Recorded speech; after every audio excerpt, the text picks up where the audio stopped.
We're back to the Neil Haley Show, and I'm excited. The Total Celebrity segment. I'm excited to welcome from Kim Sorrell. Kim, how are you? Podcasting. I'm going to love this 30 minutes. I'm going to relish it. I'll have thousands of different questions as a sports category director of Podcast Magazine, and I've done 9,000 plus interviews and hearing the success of our guests. So go ahead and introduce them.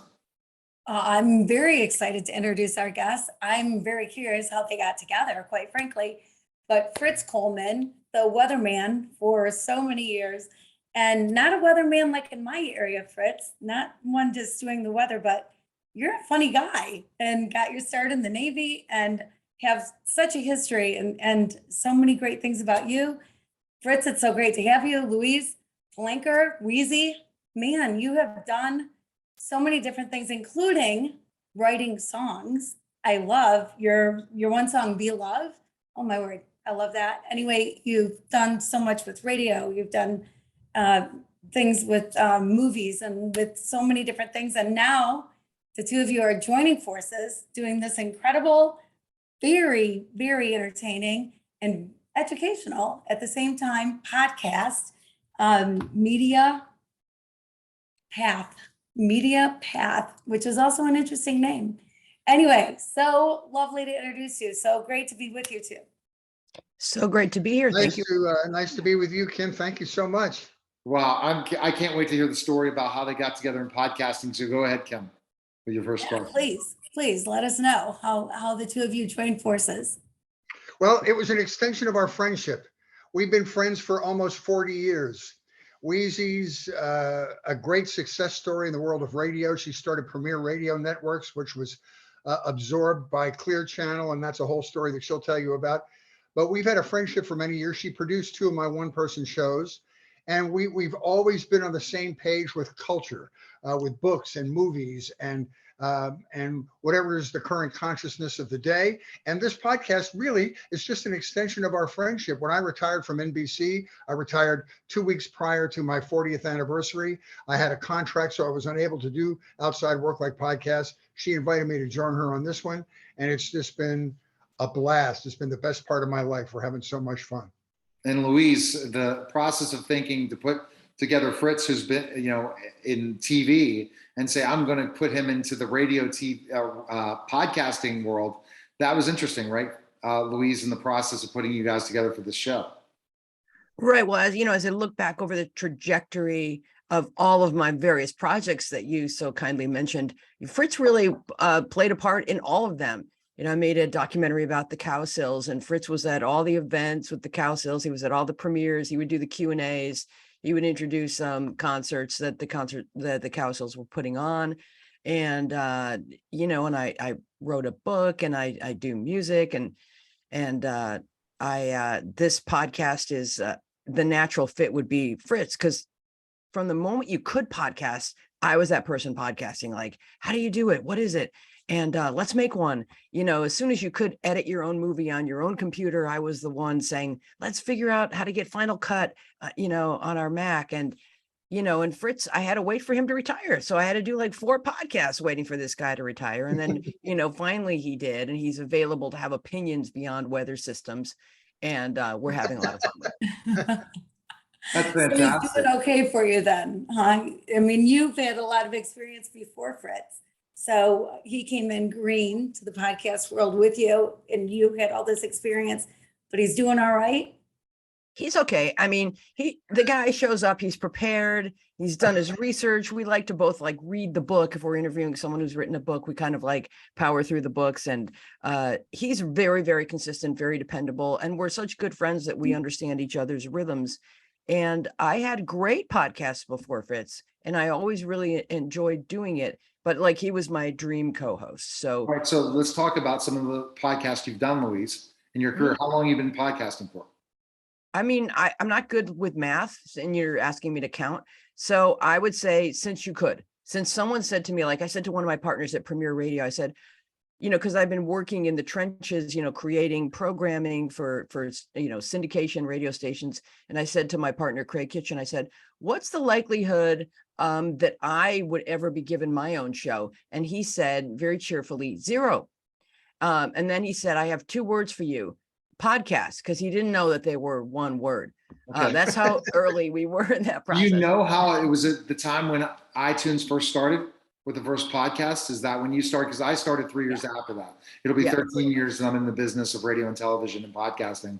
Because funny thing, I started WRCT Studios, 88.3 in Pittsburgh, and then syndicated 150 plus stations. But that was my home, and it was an education show. And basically we went live, and then I'm like, okay, where can people, they didn't listen live, what are they going to do? It became a podcast. So that's how it all started. And you tell people when you're trying to get celebrities on, I have a podcast, so they know what stations you're on, what locations, what cities. And I'm like, well, I'm working on that. I have WRCT. Oh, that's the only one we'll do. Because I did Blog Talk Radio in the start of the process, and I've been on them for the whole process. So it's so interesting. But doesn't it help, Louise, when you see all these greener podcasters and things like that, to say, they still understand what we were going through. We're like, okay, we had to do so much more to just get a podcast out there, and then say podcast when it's so easy for podcasters now, isn't it? It's gotten easier and easier. And like all technology, initially, like who had a computer, and then initially, like who was on the internet, like one guy, like, what's this internet? Where did you find it? How do I get there? And then, and I was always saying to people, until it's as easy as your mom pressing a button and hearing Tom Jones, everyone's not going to be online. And it's gotten easier and easier and easier for people not only to do a podcast, but to access a podcast. So, and that's let me say this too, Neil, if you don't mind me interjecting here. Wheezy's extensive experience in radio really helped her in areas that I wasn't as polished at. She interviewed thousands of stars, edited material, produced radio programs. So that's not that different than podcasting, understanding how to use your voice. Totally. The production value of a podcast is very similar to producing a radio show like she did. So I was very happy to draft on her experience in the podcasting world.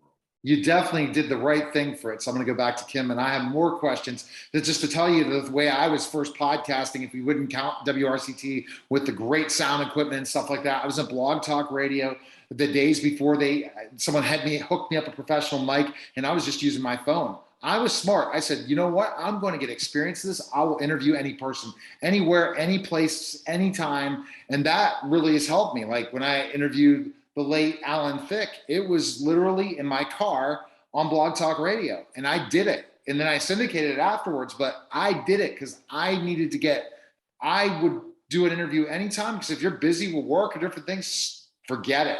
Let's do this. We can do some editing after, boost it out. Hey, but you're only going to get that opportunity once. And when I worked with Radio Tours, the same thing. I would interview, and I would be anywhere. I'd be at work or different things. Okay, I'm going to do this interview. I'm going to get off a plane. I'm going to interview this celebrity.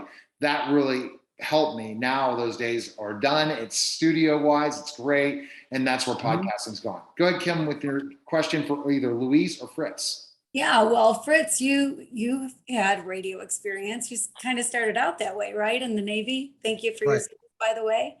But how did that help you out? When I was in the Navy, I worked for Armed Forces Radio and Television. And so I did radio. I did a morning radio show. I was stationed on a ship for 3.5 years, the USS John F. Kennedy in Norfolk, Virginia. I did a radio show. I did television news. I did television weather. And the beautiful thing about all of those jobs was, regardless of how badly you sucked, you would never get fired because you were in the Navy. So there was great freedom in being allowed to grow for 3.5 years. It's something you're not good at. And when you work in commercial radio or commercial television, you don't have a chance to really be bad. You have to bring it from the minute you're hired. So this Navy job was fantastic. So it taught me my chops. And I was only out of work one day after I got out of the Navy before I had a radio job. Oh my God. And so I did Top 40 radio for 13 years. Then I was in the stand-up comedy world and came out to California, did stand-up. And then I was presented the opportunity to be a TV weatherman. And I retired just 2 weeks shy of my 40th anniversary at NBC in Los Angeles. So I've been the recipient of an astonishing amount of good luck. Well, I love it. And it's such an exciting thing now, Louise. I guess the podcast world, we have a community, especially the ones that have been in it a long time, and understanding the whole process. How did you guys, because you interviewed some amazing people so far on your show, how did you land them? Just starting a podcast from scratch like this, but you had the experience. and how do you attract them in podcasting? Because of the podcast world versus having where I syndicate this on my radio and all these different audience, you're starting from scratch. You'll build the audience, no doubt, but you're starting from the beginning. How did you encourage these people to come on the show and then do that? It's a great tip for podcasters out there that want to have the big guests, even like you guys. Come on now, Fritz, you're well known in the industry, especially people that have watched you as a weatherman, and then Louise, your expertise. Well, I'll let her answer this question, but I will say being in LA is helpful because you have a vast pool of talent out here. I need to be in LA, man. I at least have gone from Pittsburgh to Dallas. Now I got to go to LA more. Because that's the thing, that would help me a lot. How I've been able to pull it off from Pittsburgh for X amount of years, who knows? It was a dream and it happened. But go ahead, Louise. Mm-hmm. Well, we start with friendships. We both have a lot of friends in the comedy world. And then Fritz is friends with Keith Morrison. And you call up somebody and Keith Morrison's not checking to see how many, downloads or streams that you had. He's just like, oh, it's my buddy Fritz. So, you just make time for your friends. And and I'm friends with Henry Winkler, so he was gracious enough to come on the show. And we just, like I said, it's my 5th podcast, so I've had a lot of people on previous shows, and I built up relationships. And you start with friendships, and then you build from there. And now we have a talent coordinator who also she books the Tim Conway Jr. show in Los Angeles. And so when she's on the phone with somebody, let's say Marion Ross or one of the former members of whatever cast that we grew up loving, she'll say, hey, someone's written a book, and that's another good place to start, is like if people are promoting something. Absolutely. But if someone's written a book and she's going to book them on Tim Conway Jr., she'll say, hey, would you also like to do Fritz? And since Fritz is a household name in Los Angeles, usually they say yes, especially now that you can do it over Zoom. And I'm making another big move as a media giant. I'm going to do radio tours like I did with where I was part of it. I'm going to create one, get celebrities on and get them to the bigger stations and run that radio tour. I've been there, done that. That was an idea. Someone came. It's coming. I don't know when, but that's a big thing because those radio tours are amazing. And then you get to talk to those people. I did have Marion on my show as well. And I've had other people from Happy Days on as well. And so it's interesting, this process. And you're right, you're smart. You figure out the thing. Like I've been doing NBC radio tours for X amount of years based on starting out with interviewing people from America's Got Talent. And they're like, okay, cool. Like I had Howie Mandel on a couple of weeks ago. So it comes from that and its relationship, but it's a lot of work because you're right. It's only when they're promoting something. One thing I've tried to tell my clients all the time, hey, we're going to land you a celebrity. It's only when they're promoting. And Louise, can you answer that question? I'm going to have Kim have another question. This is because this is so valuable for podcasters out there. They don't understand when our schedules are so tight, we only can do it at certain windows. And when they're promoting something, they're going to make themselves available, right? Mm-hmm. I mean, you can check Amazon, see what's new, see what books have come out, see what movies, see what documentaries have come out. That's when you know that people are going to be available because they're going to want to line up a whole day where they do the interviews, and you can be part of that day, even if you just get a 15-minute window. That's a good place to go if you're booking your own shows. Just check out what's new, what's come across the transit, what are people going to want to know about, and what are people have hired a publicist and lining up interviews for them, and you can become a part of that lineup. And quick tip that I'm going to give to Kim is IMBD Pro, get it. Contact any celebrity, get it. These databases, but here's the thing, guys. That's not the process. You got to learn how to talk to the publicist, and you got to pick up the phone and call them. And you got to sound professional, and you got to understand how busy these publicists are. And you have to understand that they only have a certain amount of time, and you have to sell them that why it would be worthwhile. And having clips of your other shows out there available to show them you've done that is a big, big part of it. Once you build the reputation, it's game on. People will come to you. And that's the key. You brought up the key, Neil. As soon as a publicist that represents a number of people trusts you or their client, particularly authors and stuff, and find out that you read the book and you ask reasonable questions and make the person comfortable, then they'll spread you to other clients, and that's how your reputation grows. You're exactly right about exactly. That. And it goes even further. Harrow is a huge thing as well, but you have to have a certain Alexa ranking or have a television show like me. And then that opens me up to Harrow, and that's great. And it's relationships. I have so many relationships for so many years to go back to. But Kim, back to I told you, you're talking podcasting. This is my world. When I was on Clubhouse, when Clubhouse was really hot, I hosted a podcast room to teach podcasters for over 7 hours on Saturdays, where I literally was building Clubhouse and there people coming in to my room through a club pod. I wish those days are back. Somehow the marketers killed it. It's great to have community, and I wish there was a great community for podcasters, Louise, something for us to talk about, because it's missing. And it's missing because they're all trying to sell to them instead of giving them value. If you're worthwhile and they want to hire you, sure, but you don't pitch on stage. That's me. That's a shout out to Clubhouse. Why you killed Clubhouse became too much of a marketing mess. Go ahead, Kim, with your next question. Yeah, well, so there's so many nuts and bolts to podcasting, and there's so much to it, but it's easier, like you said. But there's still something about style and about who you are, the person actually delivering the podcast and the messages that you deliver. And Louise and Fritz, your style is so contagious. It's so contagious to listen to. You banter a bit with each other, you give information. It seems like you know exactly when the other person's going to be talking. When you're doing an interview, it's just this great conversation. You feel like, for me, I feel like I'm in your living room and the three of us are there together with Christopher Knight or whoever you happen to be talking to. And it's just this fabulous conversation. And not all podcasts are like that. Like, is that something you develop or just something that comes natural to you, or how does it work? I mean, I think a lot of people get thrown together, if there's some kind of like higher entity that's kind of like creating, cooking up all these concepts. But if it starts with friendship, the way Fritz and I have it, you're just taking the conversation that you'd have on the phone and putting microphones in front of yourself and continuing it. We also we're both very prepared, and I can trust that he's prepared, and that we can throw to each other, because I know that.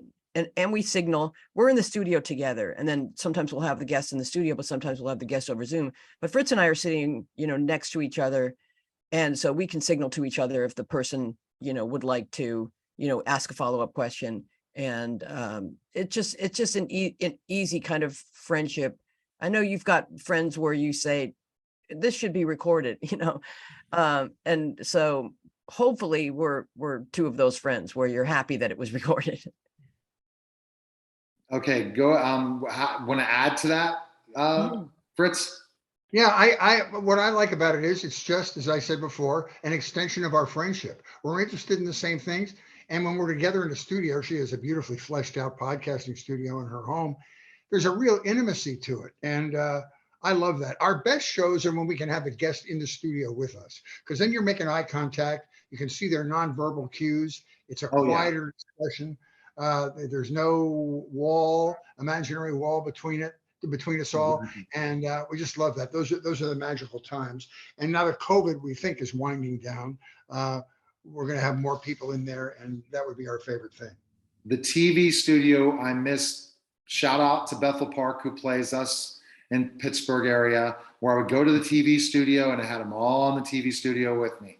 It was so much fun. And that was different. It's really not podcasting, even though I put it out as a podcast as well. I was in the TV studio with people. It's great that we're getting back, right, Louise, to really being able to be back together in a spot to have conversations with people. It's a tremendous thing. Now, guys, when we're talking about YouTube, what is your goal? I always interview, because I'm the sports category director for Podcast Magazine. I always ask sports podcasters. I interview NFL athletes, NBA athletes, anyone that's MLB for Podcast Magazine who has been a sports category director for over 2 years. What would you say is the kind of, when you talk about this, where you want to see your podcast go? Where do you want it? What is the ultimate goal for you guys? I know it's fun. It's two best friends having fun together, but where do you want to see this podcast? Well, we just want to inspire folks to check out what's going on in their world and learn more, and continue to to grow and learn, and kind of give people good tips on where they're going to find excellent programming, excellent books, And so the more people that we reach, the more people that can reach back to us and say, hey, how about this? How about that? We want to create a conversation and, you know, that kind of buzz where people are talking about what they heard about, what they're going to check out, and then get back to us and say, hey, we've got some great ideas for, did you watch this show? We'd love for you guys to have a conversation about this show. So yeah, like any other podcast, we're just hoping to reach more people so that the conversation can become increasingly interesting. And Fritz, And our name, Media Path, comes from the first 10 minutes of the show. At the top of each show, Weezy and I both had choices. We have selections. For instance, I might have seen something interesting on streaming. For instance, the thing that got 16 Emmy Award nominations, Dope Sick on Hulu. I might view that. We don't review, we just call it to people's attention. And then I might do a book. I did a book about the first year of the Civil War called 1861. And then Weezy just did a cruise of the Arctic Circle and did a couple of books written by people from Norway and Finland. And we just throw them out there and have a discussion about them. And then we invite on the guest. And the guest may or may not have something to do with what we're talking about previous to that. So, but the term Media Path is, we will introduce you to maybe a new book or movie or streaming content of some kind. And then we'll say, if you are interested in that, might we also recommend this? So we're sending you down a media path. And that's the fun part for us. And every week we introduce new stuff and people reach out to us on our Facebook page and make their own recommendations. And then when we have a guest on, they make recommendations. So it's kind of fun. It's not a review. It's not that hardcore. It's just it's suggestions to friends about stuff they might want to spend their time doing. No, we don't mention the stuff we hate. We just talk about the stuff we love. And also the media path concept is that, you know, the technology allows us to access whatever is interesting to us. So if you say you like Dope Sick, you know, we could say that was based on a book. You should read the book. Or, you know, someone else wrote a book about the opioid dilemma. And then, you know, you keep going further and further, especially like with history. We're both obsessed with history. If you want to talk about Watergate, if you want to talk about, you know, one of the books that led to one of the movies that led to another book, that's sort of the pathway that people kind of go down when they become obsessed with a topic. I love the fact that you mix the media discussions with then a guest. So you really get people in the conversation of something that you're promoting, that not promoting, but enjoy, that you want to talk about, and get people more in that conversation. I think it's really a good idea. It's a different type of podcast that really fits a little bit of radio with a mixture of radio and podcasting. Then you have the guest format interview, but you keep them on their toes so they want to keep listening through the whole thing. And that's, I think, is a great thing because they enjoy your banter together. And a lot of times when you interview people, you can't be as bantering as you can in a conversation, especially about something, and you know each other, what they're going to say and what you say. And that makes things a lot more easy for sure. Where can people check out the podcast? Best place?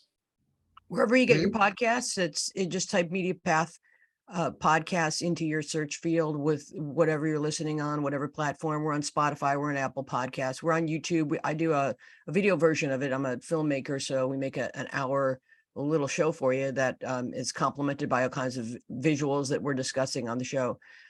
So on YouTube, but yeah, wherever you go to get your content, we'll be there, and we'd love to share our show with you. And Kim, you can check out Kim and her book at where, Kim? Love is the name of my latest book. And so loveis.info you can go to, or kimsorrell.com. Kim Sorrell. I'm literally the only Kim Sorrell spelled my way in the entire world. You can say that. So, but there's way too many letters. That's the issue. SORRELLE, 2 R's. What is your book about? My book is, I dedicated a full year to learning, to try to discover the true meaning of love. And most of the time I was in Haiti when I was doing it. So that kind of added a twist to things. But I discovered some things that rocked my world, changed my life. I start out each chapter with what I think I'm going to discover, and then the actual story of whatever happens to me in Haiti, where I actually make a discovery. I was chased by a motorcycle gang. I slept outside with tarantulas and snakes and chupacabras or whatever there happens to be in Haiti. I got lost on a Were you in Haiti for one of their natural disasters, or were you down there just as a tourist, or because you were interested? Yeah, I actually went down to Haiti. I'd been to Haiti a couple times, but went 2 weeks after the earthquake that killed Wow. 200,000 people in 2010. And then I spent most of the next several years in Haiti working. Wow. So I do a lot of work in Haiti. It's a very And interesting. what ones? Go ahead, Neil. I was going to say it's a very, very interesting story, and a lot of people have said really great things about the book. So definitely, Right. I know Kim will want to send you guys a copy of it for sure for you guys to check out. Yes, please do. Fantastic. All right, Fascinating. fantastic, and I appreciate you guys. Last podcast question. Yeah. How many people now know podcasts? Like in conversations and down the street and different places, you see people now and say, "Hey, I have a podcast." How many think of them really everybody- know? Yeah, it's a really good question. I think everybody has heard of a podcast, but I think a lot of people hit a wall and it sounds like a thing they can't access. So it sounds like if you say, "Oh, it's on HBO," and the person's like, "Oh, I don't get HBO." Right. So for some people, it's that learning curve of like, "Oh, that's a thing that I don't know how to do," but it's way easier than people realize. All right. Well, I appreciate you guys, and definitely have to stay in touch, Louise and Fritz, especially with the whole media thing. As I said, we need to create a podcast community that's safe for podcasters, not salespeople, but a place just to help people develop this stuff, because everyone's going through these things, and then the marketers come in and ruin it all, like I talked about in Clubhouse. And I guess Fireside, which I was part of too, and I thought they're just marketers and just forget about it. I want to be a place that's a safe place for podcasters to learn and develop and grow, because we have so many of them that quit.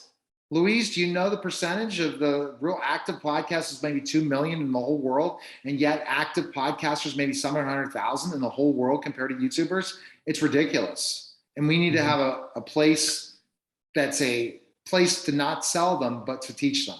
That's my belief system. And if they want to talk, they want to help, we're available for them. If not, we're pitching them, we're providing value for them to get them through the day. That's something, a dream of mine. So maybe we'll have to touch base sometime, Louise. And I appreciate you guys both. And it's what I'm passionate about, podcasting, radio, and television, and helping people in the media. And people definitely have to check out your show. So I appreciate it, guys. Thank you so much. for You raised such excellent points. There is no centralized podcast community. YouTube is centralized. There is no centralized podcast community to have these conversations. So I love what you're doing. I'd love to talk to you about it. Okay, sounds good. You're listening and watching The Neil Haley Show, and we'll be back in just a moment.